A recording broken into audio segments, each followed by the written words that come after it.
Bonjour et bienvenue.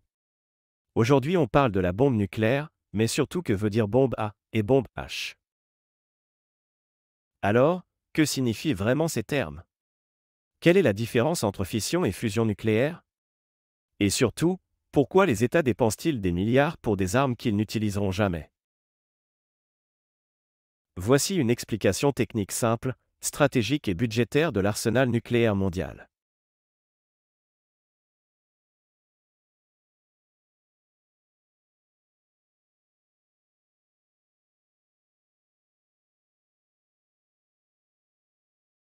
La bombe atomique, c'est la première génération d'armes nucléaires. Elle repose sur une technologie développée en 1945. Son principe est simple. On prend un atome lourd, comme l'uranium-235 ou le plutonium-239. On le casse en deux, c'est ce qu'on appelle la fission nucléaire. Et cette rupture libère une énergie colossale. C'est exactement ce qui s'est produit à Hiroshima, avec une puissance d'environ 15 kilotonnes.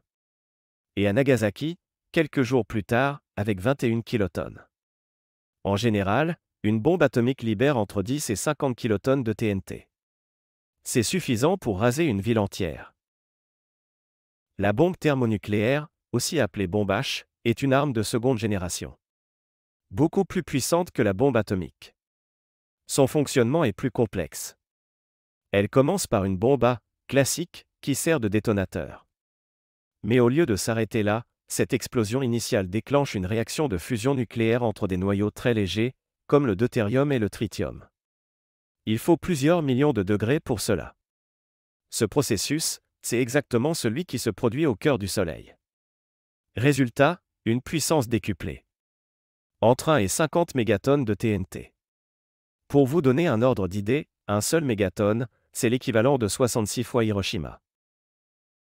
Le terme bombe nucléaire, lui, est un terme générique. Il désigne toute arme qui utilise l'énergie dégagée par une réaction nucléaire. Cela peut être une bombe à fission, comme la bombe A, ou une bombe à fusion, comme la bombe H. C'est une distinction importante, souvent oubliée.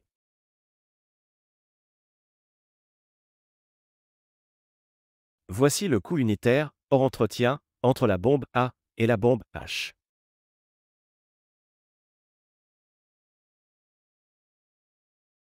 Et la liste des détenteurs avérés de l'arme nucléaire, avec ou sans reconnaissance par le traité de non-prolifération.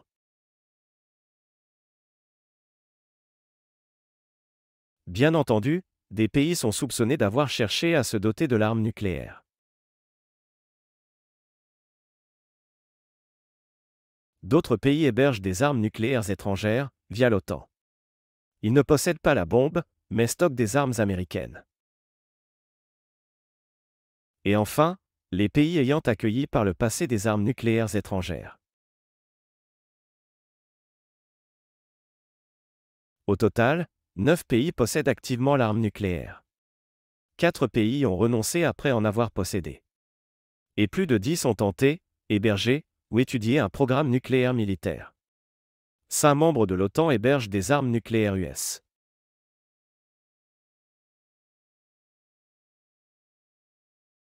Des budgets annuels importants, mais nécessaires.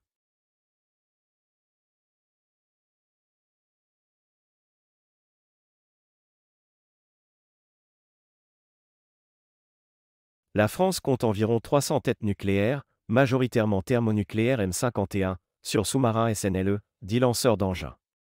Un dispositif de dissuasion permanente, en mer et dans les airs avec le Rafale-N. Coût annuel, environ 6,4 milliards d'euros, soit 20% du budget défense. Sur 15 ans, environ 80 à 100 milliards d'euros.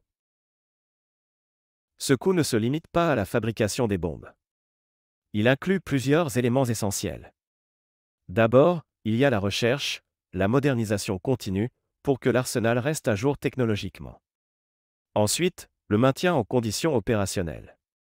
Chaque tête nucléaire doit être entretenue, testée, surveillée.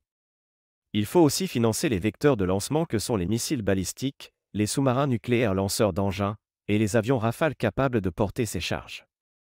Et bien sûr, la sécurité, le stockage, la protection, car une bombe nucléaire ne se garde pas dans un entrepôt ordinaire.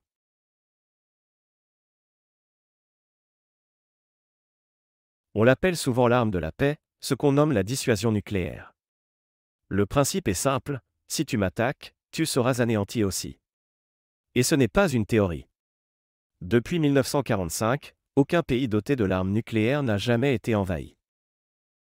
C'est aussi un garant de souveraineté.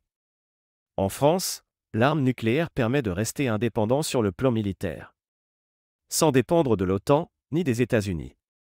C'est un choix stratégique, le choix visionnaire du général de Gaulle. En France, la dissuasion nucléaire représente environ 6,4 milliards d'euros par an. Sur un budget de l'État de près de 480 milliards, cela équivaut à environ 1,3%. Un chiffre modeste. Car au final, la sécurité nationale n'a pas de prix.